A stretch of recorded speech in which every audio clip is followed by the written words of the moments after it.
Tant que ba maman otobana na Nzambe esengaka esika lisanga ezali faut ezalaka toujours en mouvement. Yango moni ke to sala ke to sala convention oyo. To lobaki ete lokola tozana année oyo ya détermination pona kokende kozwa ba biloko oyo ezali ya biso esengeli tozala toujours na mouvement na kati na bonzambe. So na mokanda ya jeunesse na chapitre nango 2 so tangi na verset 21 bandi ko kita kuna ezali création ya mwasi. Nzambe tanga saki biloko nyonso metanga ekomaki na ère ya mwasi. To se poser question pourquoi Nzambe posa la mwasi il faut kaka lalisa mobali. En tant que Père, il faut d'abord passer la conscience dans la banda comme à son dans la Kenya. Maïké va consommer le transport comme à son dans la banda. Ça a le pourvoyeur. Puis qu'on compte dans la banda ça la pays. Maïké va y avoir qui malade de se dire pas à la tête. Maïké va y avoir problème pas de solution. Et bien le Seigneur va être contribué même la finance. Après qu'on réalité à Moka. Tu mets le Seigneur. Le problème a tiré comme contribué financièrement. Papi Kalipa politique manière extraordinaire. Au nom de Jésus-Christ de Nazareth. Comment ma bête de ce matin va pour la beauté. Dans cela, la vie à servant, la vie à peuple puissant qui n'est pas de.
Epai na yo oyo ndo bongi na yango papa tala biso ba mama na pokwa na lelo toyembeli yo banzembo to témoigner yo Seigneur to bindeli yo to adoraki yo kogumba mela yo Nzambe koloba maloba ya kitoko na bibebo na biso ko reconnaître bolamu pe bonzambe na yo papa omoni mitema na biso na esengo yawe biso ba mama oyo senga mokona lelo te to pusana ozalaki na mabongisi kitoko pona biso Nzamba lola ezala kazaro te yawe tango yo sangisaka biso tango nyonso lingaka kosangisa biso ba mama Nzambe na eteni moko pe mosusu ozalaka na liloba moko Nzambe bongisaka po ete biso to bika kati na yango papa poko yangoyo yawe tolingi toloba maloba na yo Nzambe na yebete yo salinga lokola simple instrument papa oyo tie liboso na ba mama ete natatola sango malamu na yo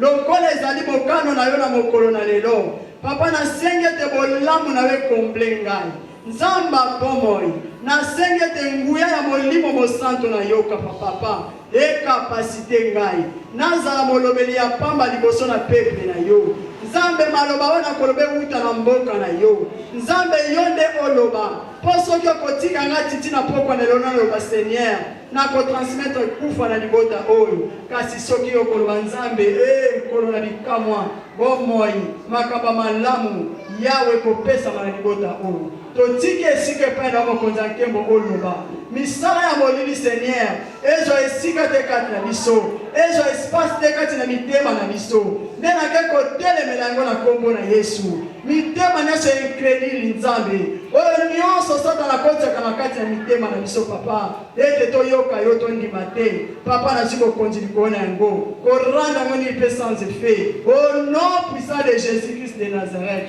Papa nyonso ba négativité oyo eyaka na mate ya Seigneur ba distraction ya monguna Satana nake korepousser yango mosika au nom de Jésus-Christ de Nazareth. Papa ezo espace te kati na biso kumisa kombo na wana tango oyo Nzambe mpe nyonso oyo ezali ya yo te mokonzi ya nkembo ebana kogumbama na se na makolo na yo na kombo na Yesu Masiya azali nkolo mosungi mpe mobateli malamu nde tosambeli mpe biso banso lokola moto moko na kondima tolobi ete merci Seigneur Jésus-Christ de Nazareth. Obrigado, Senhor Jesus Cristo de Nazaré. Alléluia. Amém. Alléluia. Amém. Aqui tem mamãe. Tem. Aqui tem mamãe. Tem. Aqui tem mamãe. Tem por Jesus. Amém. Amém. Solo promete a mamãe tozali awa kaka pona Yesu É Masiya. verdade, nós as mamães estamos aqui somente por Jesus. Amen. Amém. Sans plus tarder, Sem mais acardar, nazopesa merci epai na Nzambe oyo akordenga lisusu moko na lelo. agradeço a Deus por ter nos dado essa graça Mpona kotelema lisusu liboso ya bamama para estarmos diante das mamães afin que nazala instrument na ye oyo akosalela como um instrumento que Deus vai mpona usar maloba oyo abongisi mpona biso pela palavra que Ele preparou no dia de azala ye hoje. lokumu mpo ete abongi na yango. Que Ele seja louvado porque Ele merece. nazokanisa mpe kopesa merci Também eu agradeço epai na papa na biso Jafet no meu pai, Jafete. oyo azali mokambi ya mosala oyo Ele é o dirigente dessa obra. mpona opportunité monene asala biso bamama Pela oportunidade que Ele deu nas ete ntango mamães. nyonso Em todo momento, tozalaka na présence ya Nzambe kokambola maloba na ye. estarmos diante do Senhor para dividirmos a Nasete palavra. ministère na ye kende liboso. Eu peço que o ministério dele vá em frente. Napesi mpe merci Também agradeço epai ya secrétaire na ngai na minha secretária na mosala monene oyo aorganize pelo trabalho tão grande que ela organizou. kozala na matango oyo nazalaki na yango Conforme a mamãe tinha óbito, asali nyonso mpo ete mosala oyo ezala na resi ela organizou tudo para que o serviço oyo fosse bem. organisela ye. E Deus fez por ela. Napesi merci na bacolaborateur nyonso Também agradeço a todas as bamama colaboradoras, batei basali baza na oyo esika as mamães servas, pregadoras que mpona estão nesse présence meio. na bino na kati na biso. Muito obrigado pela vossa Présence presença. na bino ezala lipangoli mpona A biso. vossa presença é uma bênção para nós. nakanisi mpe kopesa merci na bamama nyonso ekopasitelepe As mamães todas da mpe igreja. na bamama nyonso basambelaka a te baza na biso elongo E todas as mamães também que não congregam oyo conosco, bayeli ete tokambola esengo oyo kati na kristo. mas que vieram a partilhar essa alegria em Cristo. soki bozalaki te na bakiti oyo Se vocês não estivessem aqui, nayebi te sango malamu oyo banani balinga bayoka não yango sei quem poderia ouvir essa boa nova. nkolo apambola yo E Deus te abençoe, mamãe, mpona sacrifice osali pelo sacrifício que a mamãe ya fez kolonga na ndako okina esika de oyo. sair de casa até aqui à igreja. amen Amém. tobeti maboko mpona lokumu na yo. Aplaudimos para a glória do Senhor. nazomona bolingo makasi Estamos a ver muita yaya fraqueza. kolinga te diable adomine yo Mamãe, não procura que o diabo te domine. situ koleka na mama oyo biso tokomi Pior nesse momento em que nós chegamos. oza na présence ya nzambe Estás na presença de Deus. biblia olobi ete tosepelaka ntango nyonso A Bíblia diz que devemos nos alegrar em soki todo otikaki momento. nani probleme na ndako Se deixaste um problema em casa, yaya kosala yango mamãe, esquece. so makanisi na yo Pega os seus pensamentos. pesa yango na nzambe Entrega tudo a so Deus. matoi na yo Pega os teus ouvidos. pesa na nzambe Entrega a Deus. ateya na maloba oyo ye O esposo da kombo na ye Rebeca, isaki o nome era Isaac. babotaki bana mibale Eles tinham 2 filhos. mwana moko na kombo ya esau Um filho, mpe mosusu Esaú. na kombo ya jacob O outro era o Jacob. bamama makanisi na biso na esika oyo Mas os nossos pensamentos aqui. tolanda mateya Vamos seguir a palavra. kotala bisika nyonso te mama Não se distrai, mamãe. Olha oyo nde aqui. nazoloba Amém. baboti bana mibale Tiveram 2 mwana filhos. moko kombo na ye esau O mais velho era o mpe Isaú. mwana mosusu jacob O segundo foi o Jacob. alors papa oyo Então esse pai, akomaki mobange makasi ele envelheceu. toyebi lelo Nós subimos hoje. soki akomi mobange Quando a pessoa envelhece, akomaka baprobleme ebele ele fica com vários akomaka problemas. bamakanisi Ele ebele fica com muitos soki pensamentos. otali malamu, E se olhares bem, tosoki akoli, quando alguém cresce, soki azokendela liwa, se ele já está bem a moça, ninguém te mente, ayebaka yango. ele já sabe. Nazali na exemple moko A napesa. mamãe tem um exemplo Nausi claro. okufela papa banda makundi ye. Ela perdeu o pai. Ezala esali 2 semaines. São 2 semanas de Papa na ela biso perdeu koso o pai. kifa. O pai faleceu. Azalaki maladi kaka ya bongo. Ele tinha uma doença mínima. Azwi traitement, azwi kimia. Ele foi curado, teve paz. Eleki une semaine. Passou uma semana. Azwi lisusu, abeli lisusu. Ele ficou novamente Ele doente. boso abela après une semaine wana. Antes dele ficar doente na primeira Alguém semana, disse. ele ligou. Alobi ete. Ele disse: Naza nanga bien. eu estou bem. Nakomaki déjà bien. Já estou Bana bem. nanga bomitungisa te. Meus filhos não se Tosolola preocupam. na ye lokola A likamosusu. mamãe conversou muito com o Ndenge pai. na tosolola te. Nunca conversaram da Alobi ete coisa. botindela ngai $15. O pai disse: me enviam $15. Naza na posa napesa mbongo na eglise basengi biso $15. Eu quero dar dinheiro na Toza igreja. badiakre fotolata. Eu sou diácono, me pediram dinheiro. Toza na fete moko songolo. Tem uma festa na igreja. Bakoniakisa badiakre. Vão Bakopambola badiakre. abençoar os Siko diáconos. fotolata batoshi. Temos que vestir Aleluia, a túnica. mamãe. Amém. Nayebisi papa. A mamãe disse no papai. Bakoko na ye mpe bayoki. Os netos também ouviram. Bakoko balobi mama komitungisa te. Os netos disseram à mamãe. Lokola akoko na biso biso tokosala quelque chose. Ele não sua avó, nós vamos Ata dar. eloko moya moke fo topesa Temos ye. um pequeno sinal, nós vamos Tolu dar. benefice ata $50. Procurar $50. Apesa mbongo ya toshi. Para o papai pagar a Atikala túnica pe mbongo na poshi. e para ficar com um bocado no bolso. Bongo tokomi na mokolo tozobongisa po totinda Quando po. chegou o momento em que estavam a preparar essa bagagem, foi numa quinta-feira. Babengi biso papa asalaki susu mwa nini bazongi na O hopital. papai não está sentindo bem. Akei na hopital mpe azongi na poko. Foi no hospital de manhã, voltou de Bakomi na tarde. pokwa. Chegaram de tarde. Azalaki mpenza Ele bien. estava bem. Alobi bopesanga biloko. Ele disse: me dá uma comida. Alie mpenza O bien. pai comeu. Nsima ya kolia. Depois de Asali comer, susu chá. pediu mais chá. Asalaki susu chá. Fizeram chá. Apesi ye. Me deram. Kaka mokolo yango. No mesmo dia, Na ba 19h. às 19 Biso horas, ta toyebi te. aqui em Angola não Papa sabia. akuti kosala ye. O papai saiu do serviço. Tobandi kosolola na mwana bela. Começaram a conversar com a neta. Bela alobi omoni papa. A mana Bela disse: Alobi olha o papai. papa. Omoni avo. O avô, Eza kaka susi ya toshi. ele está pensando muito na túnica. Apesi mbongo te. Como ele não pagou dinheiro da túnica, Yakuna azobela. por isso é que ele vai ficar doente. Mama lobi. Mamãe, amanhã, Tokende otia mbongo. vamos só meter o Komosala dinheiro tindele maladi wana na ekosila. agência. A doença vai passar. Aleluya. Amém. Ntango tozosolola. Assim que a mamãe Papa conversava, akuti kosala ye. o papai saiu do serviço. Tokende Chegou. paipai. A mamãe perguntou ao pai: $50. Kuna na shikwanza ekomi komi. Nos Kwanza tá quanto? Wana mwana azotuna. A filha perguntou no papai. Alobi lelo nayebi te badolari ezomata mikolo nyonso. Hoje não sei quanto é que Komisa está. bozela lobi nde nakokende. Vamos esperar amanhã. Nakotundela bino. Eu vou perguntar. Omo samedi. Sábado, Totia mbongo. vamos meter o dinheiro na Ntongo nde agência. toloba wana. Afinal de contas, Na sempre 19 falamos. heures yango. Às 19 Kuna horas, papa akufi. o papai já acabou. de Aleluia. cuidar. Amém. Awa Isaka alinga kufa. Aqui o Isaac queria morrer. Azalaki na ye desa komiyebaka Ele já sabia que poderia morrer. Balete biso kude wana omona Porque ele te. já não andava a ver. Omo abengi mwana na ye ya mobali. Chamou seu filho de homem. Na kombo ya Esaú. Esaú, Oyo azalaki mokolo na libota. era o mais velho da Alibete mwana na família. ngai. E disse: meu filho, Naza na posa na pambola yo. eu quero te Ata abençoar. nyonso avakufa. Todo pai antes de morrer, Kala soki apamboli ata na mbongo te. se não te abençoar com dinheiro, bano likambo moko to apesi yo toli moko boye. ele vai te dar um Siko conselho. bapapa oyo baza na bonzambe Pior os pais que têm bakenda Deus. bapamba tesaki baza na kotika lipamboli Eles não na vão assim sem deixar Aleluia. uma bênção nos seus filhos. Aleluya. Amém.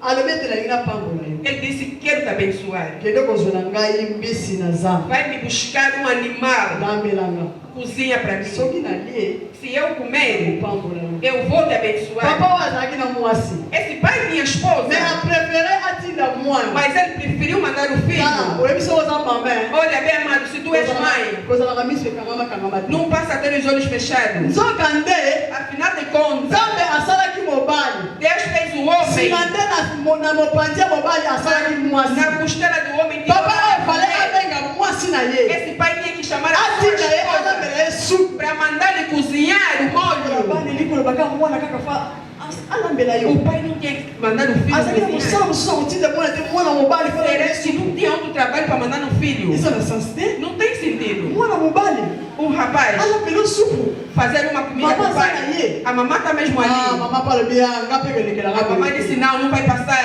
Abeli mwana ya mobali mosusu Chamou seu mibale. filho menor. Alobi ete Jacob. Disse Jacó, Nayoki tata na bino. ouviu teu pai? Alinga paboleza o. Ele o abençoou Ati ya Isaú. kozamba. Lhe mandou na mata Akende kokangele para ir mbisi. procurar um animal para cozinhar para ele. Oyebi soki moto ayebi moto malamu. Olha, se há alguém que conhece Oto soki mobali o homem, moto akoki koyeba ye malamu. a pessoa que pode lhe conhecer melhor Eza nde mwasi. é a sua esposa.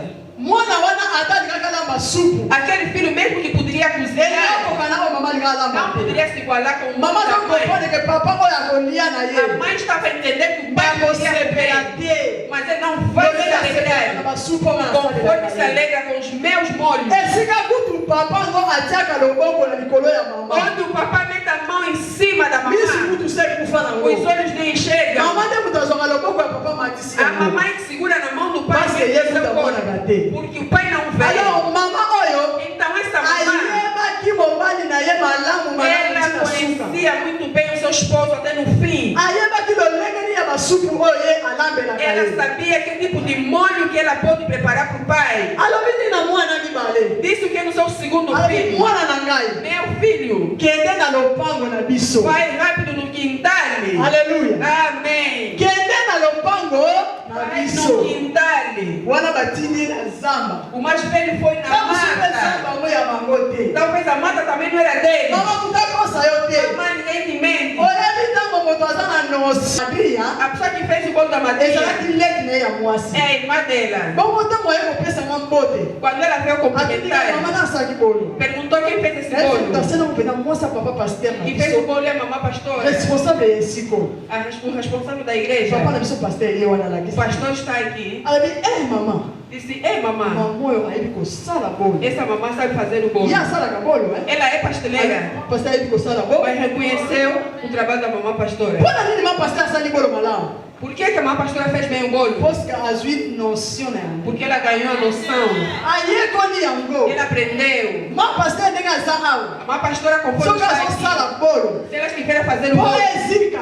para queimar, Eza pasi. é difícil. Oyebi mpo ani? Por quê? Azwa notion nango. Porque ela tem Ayebi noção. soki otie bolo na temps oyo. Ela sabe que se meter nesse Po tempo, kontrole yango. tem que controlar. Soki eseki bolo wana kosala 30 minutes. Se for 30 minutos, Soki olekisi yango na 35 se minutes. você fazer passar 35, Oyo kozika to kozika. o bolo vai queimar. Biso tosala yango na ndako na bana tobotana. Nós fizemos em casa com as crianças. bien. Há momentos sai bem, Bana bena bi mama fo ezala nini ekokaki há te. momentos sai Mpo nini mal. toza na notion nango soki boye. Não temos a noção. A noção Ezali nécessaire kati é na bolo. necessário na pessoa. Nzambe apambola mama Doris. Deus abençoe, mamãe. Moseki. Deus abençoe.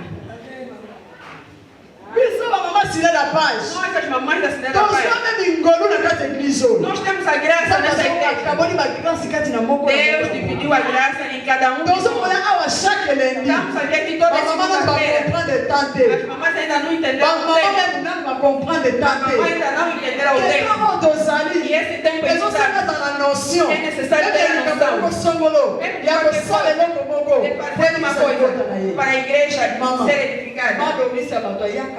A mamãe Dorice costuma vir. otombola maboko bango bayekola yakuti. Amém. A bamama mamãe bayekola Dorice, yakuti. quem aprendeu iogurte? Alleluia. Amém. nakanga bango. Amém. batombola maboko bamama bayekola kokanga kitambala. As mamães que aprenderam a fazer lenço, mama Doris. que aprenderam a fazer o lenço, são lenço. bazamuke omoni bango. Amém. batombola maboko bamama bayekolaka kosala kisi ya kosokola ndako. Levanta as mãos, as mamães que aprenderam desinfetante da casa. bamama yango oyo As mamães estão aqui. eza malamu. A noção é importante. kaka yo ozozwa wana Isso que estás a receber, osali yango você faz. oteki yango. Vai vender. makambo ya ntango oyo As coisas desse tempo yokango te. não vai te prender. okoyoka susi te mpo na Você não bana. vai ficar triste pelos filhos. eloko ezozanga yo O que está te wana faltando, notion ya tante. não tens a noção do soki tempo. nakozwi ntan oyo ozokomprendre makambo ezoleka. Quando tu pegar o makambo mosuli ozonéglige. entender o que está naoko passando, néglige o que yango te. você está a ignorar, você não vai ignorar. okonéglige yango soki moke Não vai te. ignorar. yango ozosenga mama na Por ngai. isso é necessário zala na mamar. notion ya temps.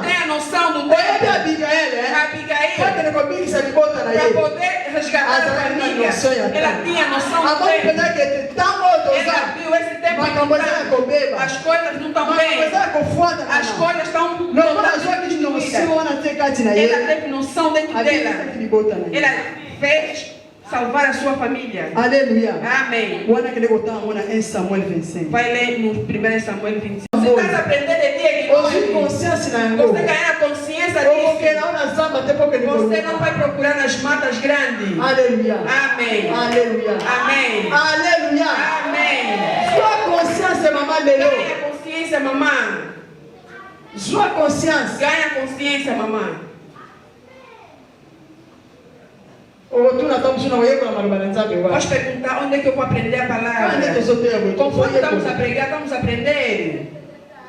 Lende lisanga ba mama toyekola. Segunda-feira das mamães, Ba mama aprender. musu bazana ba mercredi toyekola. Algumas mamães estão nas quarta-feira, Bazana aprendem. tamusuna oleka na etonga ba mama titia. Tem momentos que eu passo na igreja da mamãe Titi, 10 heures. eu olho 10 horas. Mama batazo koma nzoto. A mamãe está aí. Wapi ba mama? As mamães não Na apareceram. ko mama hapana biso. Aqui na nossa Bana igreja, ba 11 heures. a dirigente começa Si 12 heures. até 12 horas. Pior. As mamães não estão Na mona aparecendo. dimati tikuti bana ba mobi. Há momentos eu falo que a mamãe Titi está melhor que eu. Mama ezosenga kaka. Mamãe, é preciso Oza na nosi. ter essa noção Ya koyeba maloba na Nzambe. de saber a palavra de Deus. Comprendre tango tozali. Vai entender o tempo em que Yo estamos. koyeba nini esengeli osala. Vai entender o que é que você deve fazer. Pai wapi olingi okende. Vai saber onde é que você quer Oyoka ir. na yo bakabrito par-ci par-là. Você não vai procurar os cabritos em qualquer lugar. Baza na bango na kati ya ndako na yo. Porque os cabritos estão atrás da tua Baza casa. na kati ya ndako na yo. Estão dentro da tua Nyonso casa. oyo koleka. Tudo que tu procurares, Ezali awa. encontra-se aqui. Nyonso oyo kosenga Tudo que tu procurares, ezali awa. encontra-se aqui. Zwaka connaissance na É yo. só ter um conhecimento. Okomona bikamwa na vida. Você vai ver a glória de Deus. Tokomi atokomi na suka tobeta Chegar shika com maboko aplaudir para a glória do Senhor. toza na kotelema Levantemos. na présence ya Nzambe Estamos de pé na presença de Deus. tozokende kobondela.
Ele me disse que ele está aqui. Aí você ainda entender. Ele disse vai, Nazaré. Eu estou. Aleluia. Nós vemos a moça. Eu estou a dizer a uma mulher. A moça na fanda. Antes que essa mulher sente. Estou na maternidade. Nós estamos na maternidade. Hoje fica cima bota. Sai de onde as mulheres dão luz. Não tem silêncio. Você vai para cima bota. Aonde a mulher dá luz. Atritos. Atritos do nervoso. Vai para cima bota. Aonde as mulheres vão acelerar. As pessoas não choram. Mas saia com a glória. Eu estou a dizer para a mulher esta tarde. Você vai sair com a glória. Você é na maternidade. Veste na maternidade celeste. Você vai sair na frente de outras. Mas vai sair com glória. Aleluia. E agora, antes que eu possa começar, eu quero que possamos levar na adoração. Quando eu estive a orar a Deus, Deus me disse uma coisa. Ele disse que possamos lhe adorar no hino.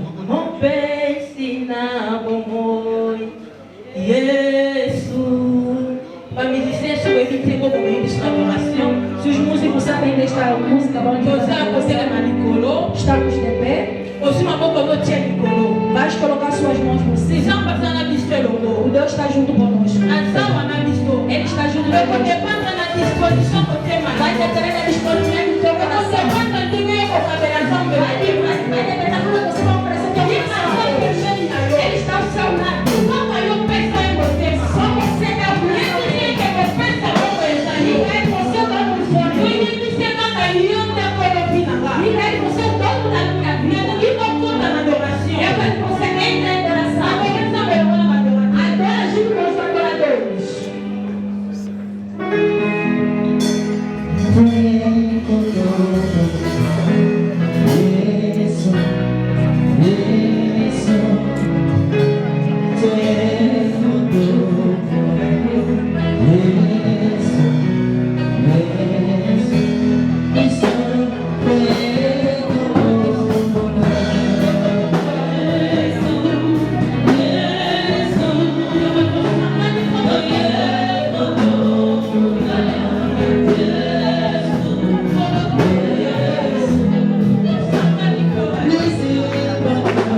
Linga papa na molimo. Ama o seu pai espiritual. Ngala linga papa na ngama. Eu amo bastante meu pai. Na linga ke mingi. Eu amo ele bastante. Asa lokola lion. Ele é como um leão. Asa aigle. Ele é águia. Wana de tatana. Aquele é o meu pai. Nasa mwana tate Mary. Eu sou filha do pai Mary. Amen. Amém. Ya mote tueli potoloba. Não é que vamos falar aqui, Te apotoloba maloba na Nzambe. mas vamos falar da palavra de Na Deus. lomango vraiment.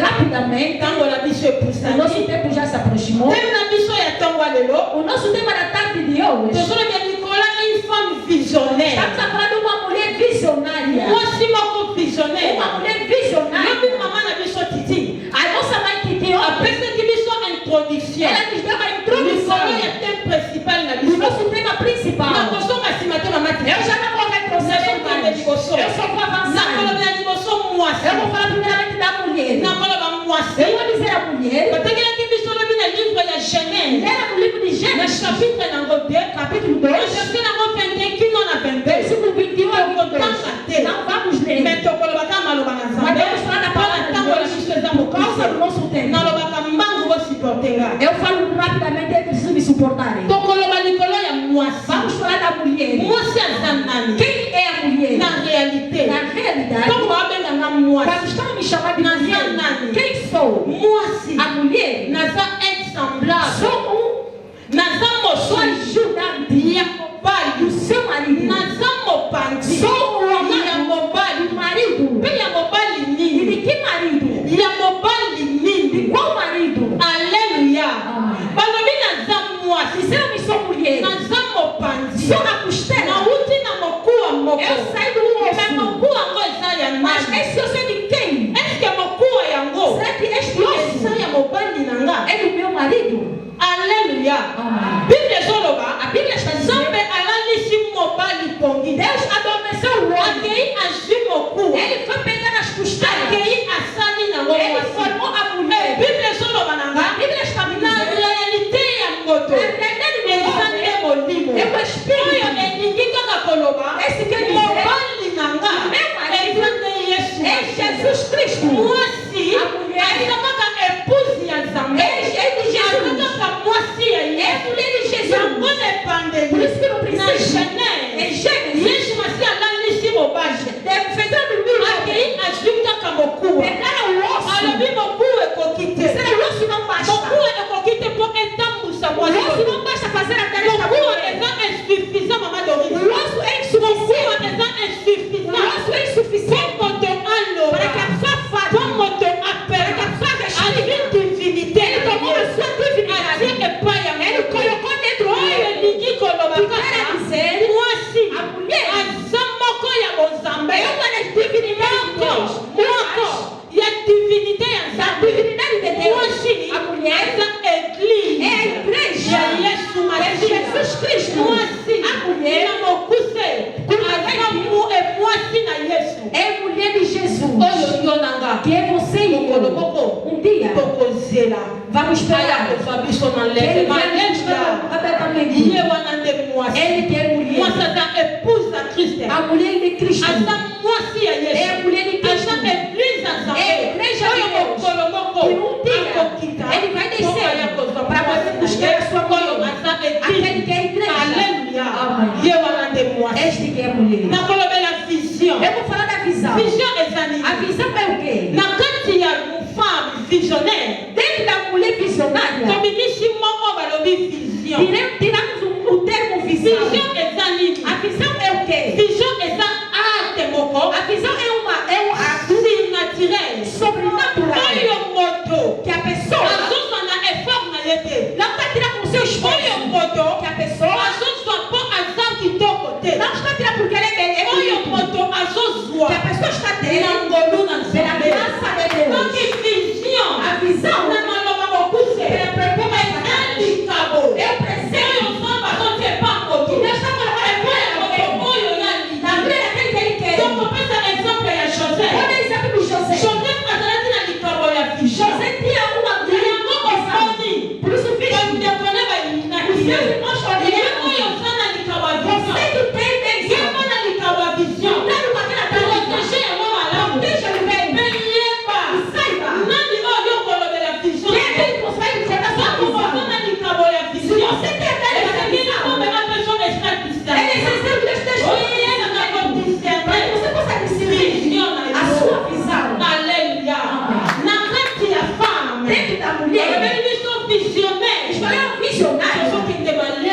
Está muito devagar. Quando eu conto na Nós predicação, possamos entrar na pregação. eu penso na definição. Vamos dar E a definição do nosso tema. Para mim, visionário. Será visionário? Visionário é danado. Visionário é quem? Visionário é só um motor. Visionário é essa pessoa Aona musika manzi. que vem distante. Omone pai batu balo belo kwesa. Saca o coração e diz que ainda não Mwaso atana visão. Mas a mulher que tem visão, Mwaso atana okola ego. a mulher que é com a Aona alma, elo kwesa. ela está dizendo que tem alguma Então coisa. batu bazoloba. Olha, você está dizendo. Tena moto esili. Mas essa pessoa acabou. Mwaso atana Mas a visão. mulher que tem visão, Então visionário. a mulher visionária. Aona bate. Ela diz não. Esili te. Aí não tem visão.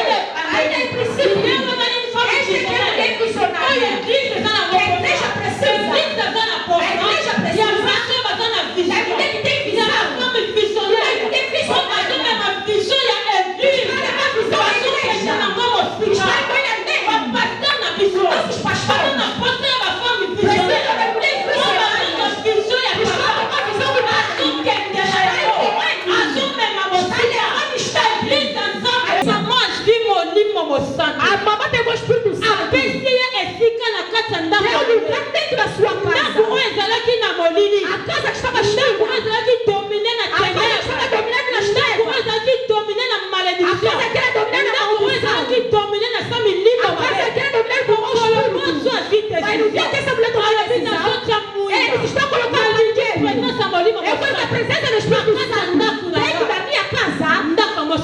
Essa casa dessa mulher mudou. Ela pegou um candeeiro, colocou sobre a mesa. Pegou uma cadeira, colocou. Pegou a cama, colocou. Estamos falando da visão. Sabe que a cama? A cama é algo que ajuda a cabeça de alguém para que ele possa começar a receber a mensagem. A cama de amar é algo bem sério. Que vai ajudar alguém. Depois de clamar a Deus, quando ele vai colocar sua cabeça, Deus vai descer, vai falar. A pessoa vai ouvir. Une femme visionnaire. Uma mulher visionária. Moi, si mon corps Uma visionnaire. mulher visionária. Amoni mosika. Ela viu a lei. Olha, mina dedica até Você mostrar. não tem que sabe de Deus. Que soube desse. Akenda Que vai e volta. Pena como ele falou tika bafana. Lembra quando também você deixaste que os seus filhos pudessem passar na tua casa? Combien de falhou o bengala Quando também você chorou aos seus da sua casa? merci. Espírito Santo, obrigado. Nunca Sara. Escuta, Sara. Moi, sou a peça na A cara. mulher que me deu ira. Sara. Abraão. Soki alandaka Sara. Abraham nakaba Isaac A te. mulher deu Isaac. Alléluia. Amém. Soki Abraham alandaka Se Sara. Abraão seguisse a Sara, Abraão deu desse Sara. A Sara não é visionária. A Sara não é visionária. Escuta, Abraão. Ele fez pessoas de Deus. Homens prestavam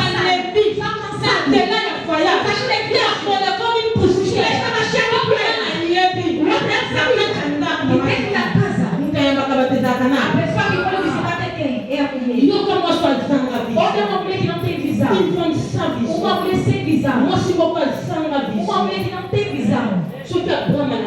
Se Abraão seguisse a Sara, Isaac pudesse ser como uma história, não pudesse ser nascido. Abraão teve 3 homens. Estavam a vida. Abraão estava sentado debaixo de uma árvore. Debaixo de uma árvore. Ele os viu distante. Há homens que são mais visionários que as mulheres. Há homens mais visionários que a mulher. Abraão viu. Ei, essas 3 pessoas, da forma deles é diferente. Uma mulher visionária. Ele tem uma vista de mais. Ele recebe você com saber. Ele é que está com o tempo. Voltar mais no tempo. Ele sabe que mulher que está você compreendeu o tempo. Sara deixou o tempo a passar. Sara sentou detrás da casa. Uma mulher sem visão. A mulher que viu, o marido que viu, saiu rápido, falou, disse, meu Senhor, venha. Eu vi que estava. Parece que vocês serão vividos. Venham sentar. Abraão lhes deu cadeira. Aí a Sara, detrás da casa. Vocês fazer o quê? Se poder compreender, chama a Pentear cabelo, ele ia pedir. Então, Sama família acima estava atrás de casa. E quando aí a comunidade de Jean Paca, oh, une femme visionnaire, elle se parle quand on âge, femme visionnaire, elle se parle quand on âge, porte vision, elle se parle quand on montre la paix, elle montre la vision, elle se montre la valise, elle se montre la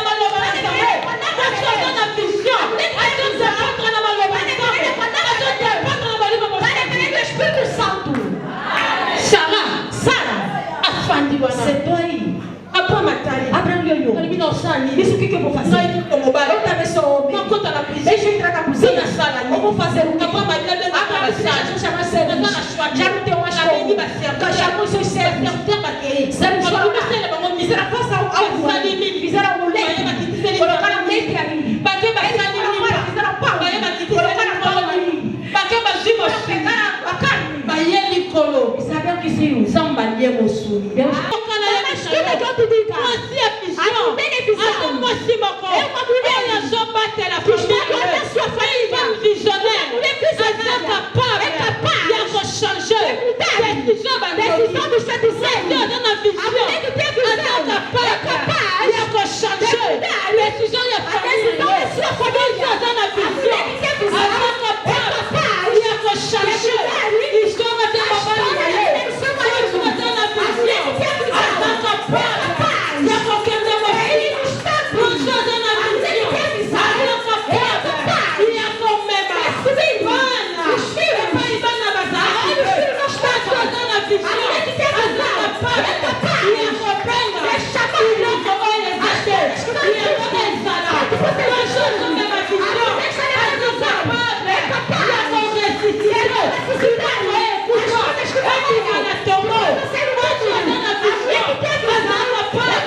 Deus.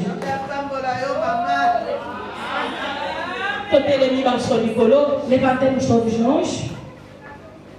Quando vai adorateur bazokumba biso na adoration. Aí os adoradores vão nos levar na adoração. Tolingi tozala ba femme visionnaire. Queremos ser mulheres visionárias. Tolingi tozala baso bazana ba vision courte. Não queremos ser mulheres que têm visão curta. Baso basangi lilo bakoloba. Que não tem palavra para falar. Baso basuka kawa. As mulheres estão para sua Tolingi to per. Nós queremos passar. Tolingi to mona mozipa. Queremos ver distante. Tolingi to kende mozipa. Queremos ir distante.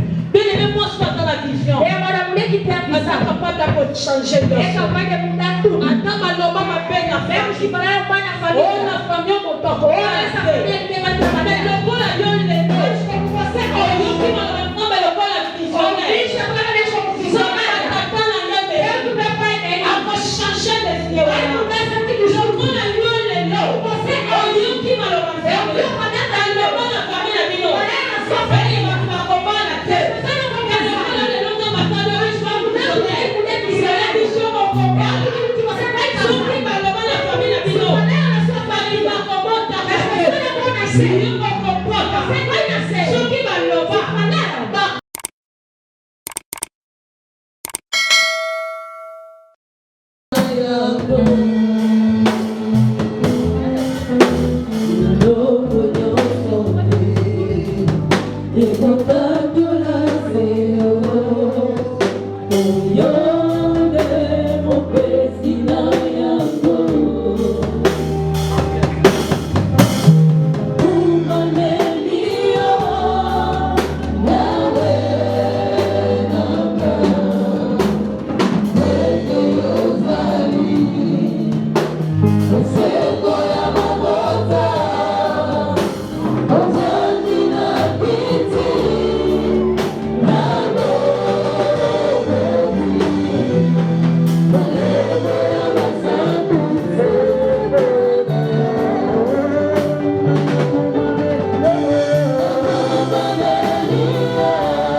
batela maliputa nzambe yesu na matika na liputa ya pamba parce que nazaka simple ciment oyo utiliser pambola moko pe mosusu oyo azalaki maladi nzambe à cause ya acte asali seigneur abika guérison na pokwa lelo oyo azalaki na baproblème nzambe à cause ya acte oyo éternalité abika ngolu na yo pe baproblème na yeba na kosila na kimia na kombo na yesu masiya lolenge batandelinga un jour soki azalaki jeune fille soki azalaki mama oyo nazwi grâce oyo te na te onction egrandane eaccompagne ye yebe un jour batangele makuta azala pe servante oakopartage parole na yo na peuple na yo na kombo na yesu masiya.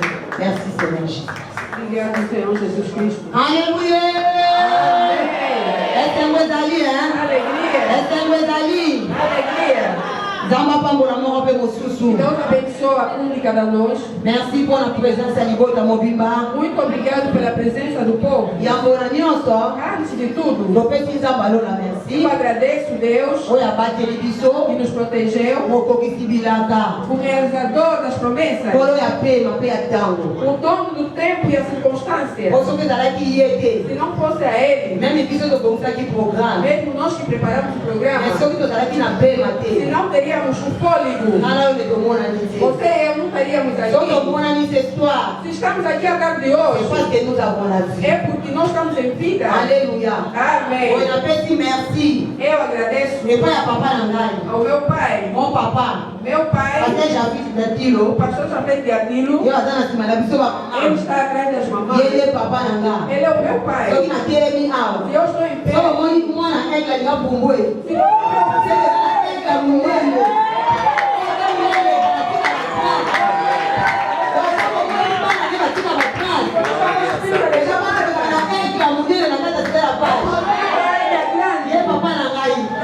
o pastor Jafet, Pedro de Adilo, quando ele fala, você não reservar alguma coisa, não se deixe passar a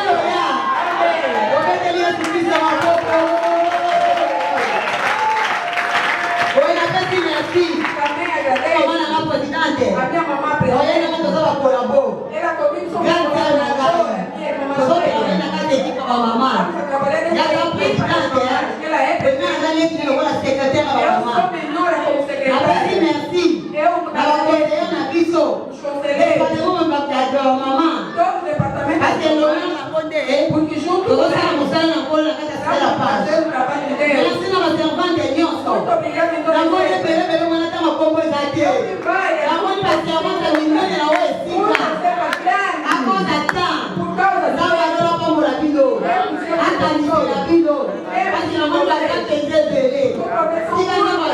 deixa eu dizer, bem, muito obrigada a vocês. Não fosse você, eu queria pregar essa lei. Eu passei muita gente.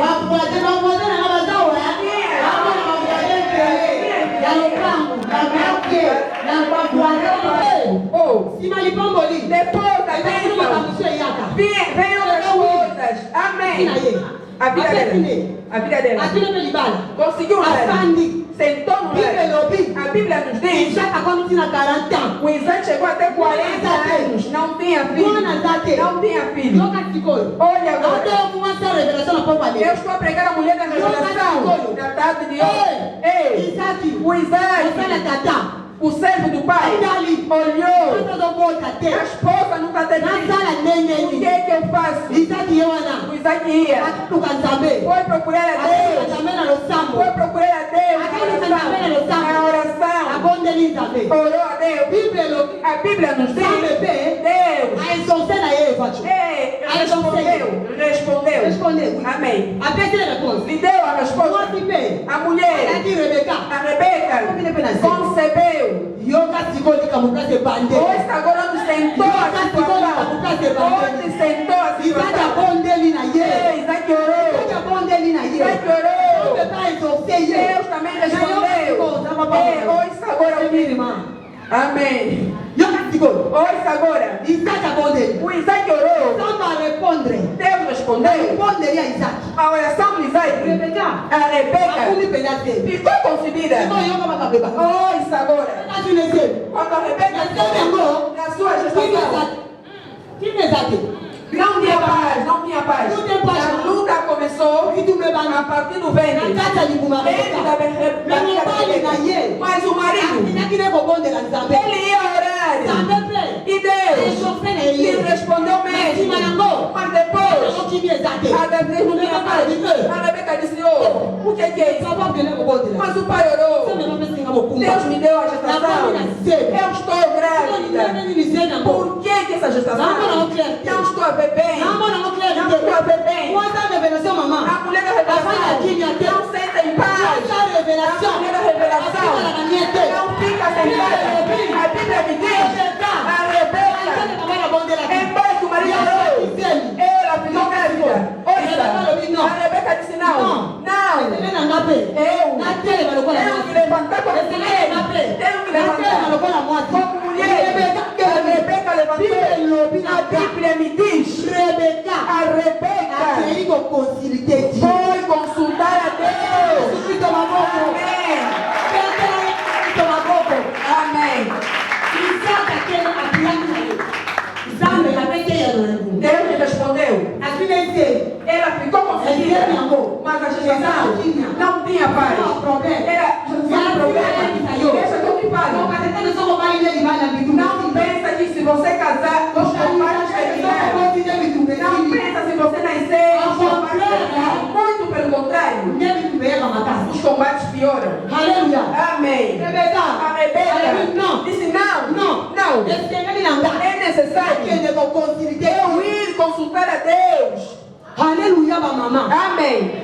Consultação. Não faz diferença. Eu vou ter a diferença entre consultar Deus e orar. Ouça, conforme eu vou, você pode se perguntar como é que se consulta Deus? Como é que eu descobrir o segredo de Deus? Como descobrir o segredo fechado? Você como mulher, você é um segredo de Deus. É necessário você ser ética, entrar na intimidade para você descobrir o segredo. A Rebeca quando viu os filhos incomodaram, a Bíblia diz que a Rebeca consultou Deus.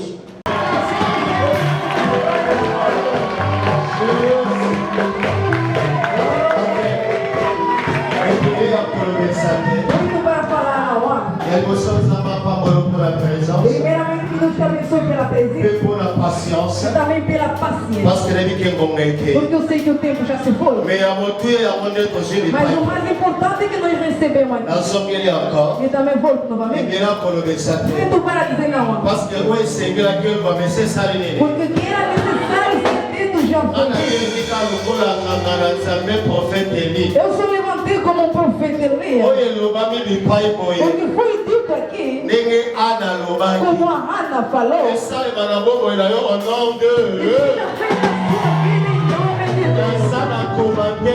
não tem comentário. Do jeito que você ouviu a palavra, do jeito que a Ana fez a oração, do jeito que você recebeu, e você foi a vontade de Deus na sua vida. Levanta onde você está. Vamos fazer a oração final. Que Deus abençoe as mamães. Não há muito para falar. Mas a presença dele que colhe aquilo que é necessário ser colhido. Seus pensamentos a Deus. Éternel Dieu, je sais que tu es là. Appelle Emmanuel. Merci pour la présence de la Katina Esika. Donc pour Dieu entender a tua presença e eu te agradeço. Obrigado, Pai, pela tua palavra. Na zona de Missama, et la dimensão colombo de Bissau. Exapé dimensão de Pombo de Katina Esika. A faveur a maman, topé, papa, mako na mako. A faveur relégué, mako na mako. Tika ete li Pombo li o ekitaki na nzela maloba. Ela dans soto na vie ya mako na moko. Au nom de Père, libotama baza na kozonga na bandako bazonga na kimia baike bakozwa batransport mpo bazonga bandako zala le pourvoyeur mpe kokoma na bango ezala mpeli baike bayaki malade seigneur bazala guéri baike bayaki baproblème bazwa solution ebele seigneur bayeke ocontribue même na finance ata koréalité ya mboka tika que seigneur lokola bandimi kocontribue financièrement babika lipa politique malheur extraordinaire au nom de Jésus-Christ de Nazareth. Comment ma bête de ce matin va colocar mon texte dans cela. La vie à servante, la vie à peuple puissant qui n'est pas Dieu. À tel point la vie si ma zombie, Père, les alavenir le sang se fait au nom de Jésus-Christ de Nazareth. Qui vient révéler dans les mots de la parole, qu'on sonne dans la voix à la bénie. Papa, sans qu'on connaisse la victoire, il y avait pas la connaître que l'église d'ailleurs. Kalisa ma véritable adorateur, mais pas plus seul au monde d'ailleurs. Sans qu'on de la pompe au cœur, permettre que ton sale d'ailleurs les sources, mais épargner plus sur la vie, que la rosée du ciel, que la grâce de la terre, et que ça me la marque à la boca. La combo est sur la scie. Par contre, ma maman va organiser une activité. Ça a le pouvoir à me séparer la maman.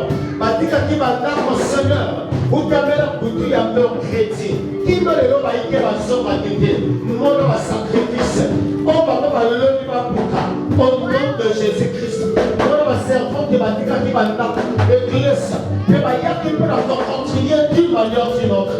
Père, appelle-ça la soie spirituelle. Dans le pour des rangs de Jésus, assez de personnes. Donc on a si la reconnaissance. De personnes merci pour ma la mission est bandée. Comme on dit, elle pénètre. Pour que à qui au Seigneur et nous achetons. Dans la tire à ton pétélio dans le temps. Parce que tu es le Seigneur des Seigneurs. Donc on va libérer la force ensemble.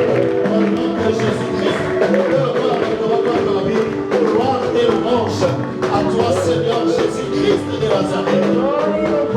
Amen. Que Dieu te bénisse.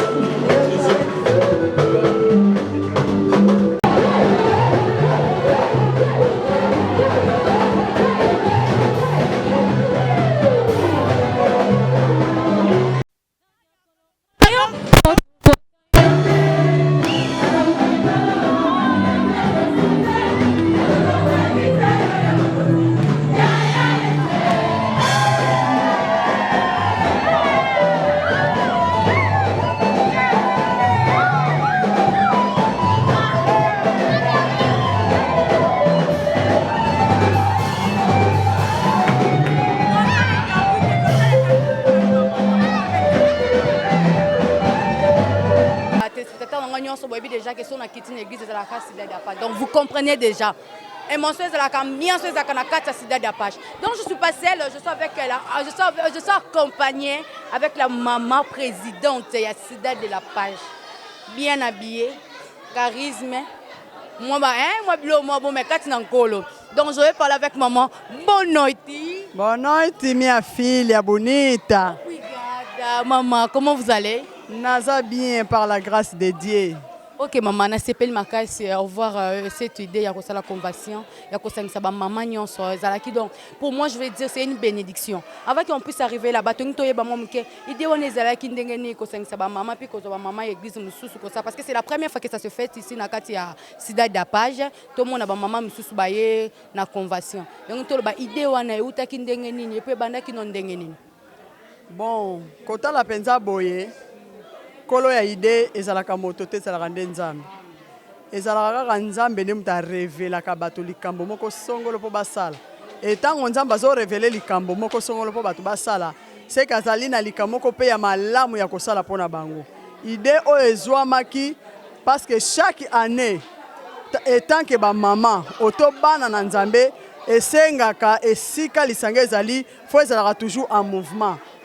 Yango moni ke to sala ke te to sala convention oyo to loba ke te lokola tozana année oyo ya détermination pona kokende ko zwa ba biloko oyo ezali ya biso esengeli tozala toujours na mouvement na kati na bonzambe yango tozwaki idée oyo ete tosala convention na biso oyo eleki mokolo na lelo en tout cas kotala boye eza mpena idée moko eutaki nano epai na ye moko nzambe akitisi epai na biso mpe yango omoni tosali convention oyo.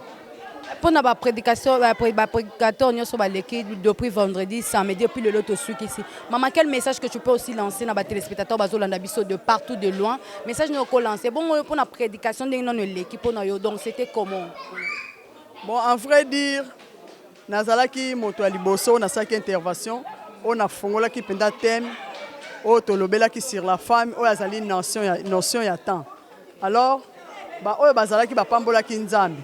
Na pona ngai message ya solo nazwaki donc nazokende ka juste na phrase o ezali femme notion ya temps parce que nyonso o elobami banda vendredi samedi pe na dimanche ezokuta makaka na kati ya phrase wana moko donc nazalaki pena béni surtout koleka su mokolo na lobi parce que mokolo oyo nga na teyi nga moko na teyami mais koleka mingi mokolo na yoki baninga parce que na bénéficier ya mingi epai na Shara na ngai Titi pe na epai na mama na ngai Doris alors naza penda béni penda na mokona lelo nzamba asalinga kokama pe makamu susu na yeba kite na kati ya ba message euti koleka pe na surtout na mokona lelo na ambiance ezalaki donc na zui penda ba message oyo kosala ete ngai pe na progresser lisusu koleka pe na musana ngai ya koteya o nzamba pesa ngai do esalinga penda malamu do na découvrir makambo ebele epai ya baninga na ngai pe mususu o nazali kosala na bango na kati na mosala na nzambe.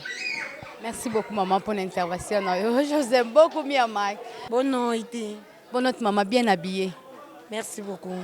Maman, ok Miyamai. Maman, ton monio vraiment anxieuse qui m'a cassé. Tu as tellement béni. Tellement béni. Dieu a fait de grâce. Les gens qui se battent à travers prédication, je peux te retirer moi quelque chose. Oh, béni, je peux que je peux venir. Donc je voulais dire, l'idée est si je par rapport à quoi? Pour si je gardez. Ok. Secret de Dieu. Oh, le bac au côté, secret de Dieu. Idée on est que non d'engagner. Donc inspiration de outa qui va pour l'alika bon maman le bité. L'onate à kaka secret de Dieu parce que si je me développons avec intelligence spirituellement, donc rien à dire. Essayez un peu de nous faire comprendre comment ozaki depuis maté wana ozaki on ndeni côté abiso. Merci beaucoup pour la parole. Yamborania sotopesi nzambe merci parce que makanisi ezalaka ya biso me mutakokisaka mokano to événement ezalaka nzambe boye kote na biso to pe sujet mbala mingi nazalaka inspiré mingi na ndoto nazalaka penza na don ya prophétie te mais nazalaka na don mingi ya ba songe nzambe lobelanga mingi na bandoto tango nzambe apesaki nga ba teme boye na bateme on a préparé qui pour na kotalisa na bandeko nde to sala ki choix ya thème o ezalaki femme et la notion du temps boye poto fongola moi ça zali sekele et uti biso na mokanda ya Genèse na chapitre nango 2 so tangi na verset 21 bandi ko kita kuna zali création ya mwasi nzambe tanga saki biloko nyonso metanga ekomaki na ère ya mwasi to se poser question pourquoi nzambe posa la mwasi faut kaka la lisa mobali parce que quand on peut que ça la moi si kaka mais Allah lisa qui est pongi moko profond ndé na vite ko comprendre avec la révélation que Nzambe abomba ki sekele moko o ya linga ki te ke mobali amona tant azo créer moi si né yangwana na définir le comme femme secret de Dieu de eutaki bongo o kozalaka révélé par ina Nzambe. Ok, maman, pour tous autant, on me parce que tu viens déjà de prêcher. Donc, tu par rapport au pays qui lundi, et vendredi, samedi, dimanche. Pour une intervention, donc, on trouve une journée, on a mis balai à part journée. Oui, merci. Nayebi bibelobi maloba na Nzambe bimaka pambate. Et puis, ekoyiko zonga te sans que ça le fait. Na premier jour, na zwaki ya mutuye bele makase pa ya maman na présidente. Oyo atalisaki biso na tina ya mwasi a definaki pe mwasi wazalaki productrice a definisaki yango pe bien comment mwasi semence ebutaka pa mobali tango ekoti ba mwasi pe mwasi ekozwa forme esalimi mutu pe mutabimi en vie donc c'est na comprendre mbala que c'est la femme qui donne la vie nde yango ezalaki vraiment prédication ya maman na biso présidente pe atalisaki biso na tina ya mwasi moko azalaki pe mwasi ya vision to pe mwasi ya révélation oyo ayebaki na koprotéger mwana donc maman nde aprotégeaka mwana maman nde abombaki Isaac pe maman nde ayebaki na kozwa nyama oyo ezalaki kaka na nsima ya ndako donc maman nde ye ayebi kolo nde provision ezalaka nde mama nasimbaki ya motu epa mama na présidente pe na deuxième jour nasimbaki pe ya motu epa ya mama na biso ya Silowe mama na biso Titina ye alobelaki biso pe na tina ya femme visionnaire nasimbaki ke mwasi ya vision amonaka kaka pembeni te nasimbaki ke mwasi ya vision pe amonaka mosika nde en tout cas na bénéficiaki makasi pe nayebi ke mbala nsima nga mpe na mateya oyo nazwi mpe bamama na nga mpe bamama na nga nyonso mibale nga mpe na komettre nga pratique mpo nayeba na kosalela mwasi ya vision lolenge nakoki kose comporter. Merci beaucoup maman, merci vraiment. Zaki penda béni makasi. Merci. Na mokona lelo basi mingi baza komi pesa na makambo oyo ya buzoba. Mais na mokona lelo na omoni lolenge ba mama na kati ya sideda page ba lobby na part ya Nzambe tata. Donc nakumisi Nzambe. Ya vraiment koya na nga pe awawa. Donc natondi kaka Nzambe na sengo mingi na oyo nyonso asali katikati na bomo na ngai pe komona susu bandeko na kati na sideda page o wapi papa na biso Jafeti aza kokamba vraiment pona message nga nazwi part na ngai lolenge ba mama ba lobi batei na tina ya temi oyo ba lobi biso na kati na oyo esika ke mwasi nation pe disculpa pe temps merci ya pona nga pa nazwi part na ngai lokola yo pe mama ba mama oyo tozalaki na oyo esika moko na moko pe azwa oyo aye nalobi lisusu ke Nzambe apambola ba mama nyonso oyo baleki oyo bapesi mateya oyo Nzambe apambola bango mpe moko na moko oyo ayoki totiango panda misala mpona lokuma Nzambe tata. Merci beaucoup. Nazokumisa Nzambe ya yambo pe na okumisa Nzambe na oyo amimonisi kati na convention oyo eloko nyonso oyo basosiaka ngo na Nzambe amimonisaka. En tout cas dès le début ya convention na biso Nzambe amimonisaki pe lelo mokola suka. En tout cas bomo na biso ton soit ba am na biso eza décidé. Donc mama oyo ayoki temi oyo ke mwasi notion ya temps pona temi na biso oyo eleki na convention oyo ke femme notion de temps. En tout cas mama oyo alandi mateya o banda ne bandeli premier jour kino mokona lelo. En tout cas soki ozwi au bénéfice morote au bénéficier nelo morote en tout cas na ebité so ba benga oni ba mama biso bazalaki penza pole donc balobe biso penza o ezaki ba bomba makite yango o ngana ko koloba pona bango message pona bango Nzambe penza abomba bango abatela bango azongisa susu ya mingi ngai na bénéficier pe par na ngai makasi na kati na makambo.